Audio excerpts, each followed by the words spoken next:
సంబంధించింది. అంటే ఈయన తోటి బీఆర్ఎస్ లో తెలంగాణ వస్తే కొత్త సాంప్రదాయాలు కొత్త విధానాలని చెప్పి వచ్చిన తెల్లారే టీడీపీలో ఉన్నటువంటి వాళ్ళను కాంగ్రెస్ లో ఉన్నటువంటి వాళ్ళను జైన్ చేసుకున్నప్పుడు వాళ్ళు ఏ జైన్స్ అనుకున్నావయ్యా నేను అడుగుతున్నా. 2018లో కూడా కాంగ్రెస్ పార్టీ నుంచి 13 మంది ఎమ్మెల్యేలను జైన్ చేస్తున్నావు. ఇవాళ వాళ్ళ పార్టీ నుంచి రాగానే ఇవాళ రకరకాలు మాట్లాడుతున్నారు. ఫస్ట్ నీ పార్టీలో జైన్ చేసుకున్నటువంటి వాళ్లకు ఏ జీన్స్ ఉన్నాయని నువ్వు జైన్ చేస్తున్నావు. నీకు చిత్తశుద్ధి ఉంటే ఇవాళ కోర్టులో పోయి కొట్లాడుతున్నావు కదా, మరి ఆ రోజు వెంటనే తీసుకొని మంత్రులుగా కూడా చేసిండు. ఏది నీ నీతి అంటున్నా కేటీఆర్, నీ నీతి నీ రీతి ఏదయ్యా? ఆ రోజు తలసాని శ్రీనివాస్ యాదవ్ ను సవితా ఇంద్రారెడ్డిని తీసుకొని ఎమ్మెల్యేలుగా తీసుకొని అదే గవర్నర్ దగ్గర తీసుకుపోయి అత్యంత నీచంగా హేయంగా నువ్వు మంత్రి పదవులు కూడా ఇచ్చి రాజ్యాంగాన్ని ఉల్లంఘించిన నువ్వు ఇవాళ రాజ్యాంగ ధర్మాసనం కాడిపోయేటువంటి అర్హత నీకుందా?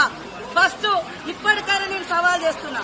మా పార్టీలోకి వచ్చినటువంటి ఎమ్మెల్యేలు నువ్వు అంటున్నావు కదా, దానికి పునాదిగా నువ్వు కొత్త రాష్ట్రంలో మొత్తం 2014లో 2018లో ఎవరున్నా కూడా పాపం సర్పంచులున్నా, ఎంపీటీసీలున్నా, జెడ్పీటీసీలున్నా, ఎమ్మెల్యేలున్నా, ఎంపీలున్నా అందరినీ భయపెట్టి బలవంతం చేసి రకరకాలుగా తీసుకొని అలాంటి మార్పిళ్లకు శ్రీకారం కొత్త తెలంగాణలో చుట్టింది నువ్వు.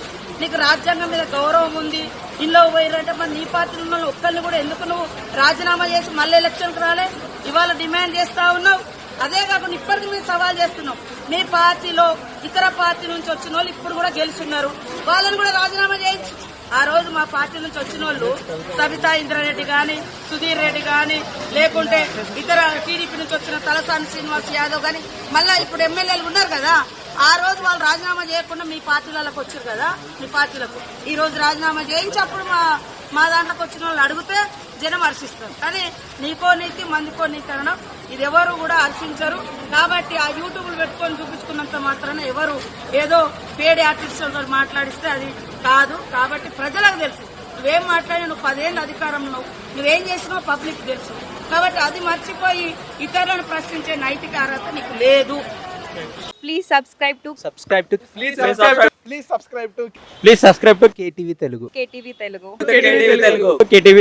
KTV Telugu channel.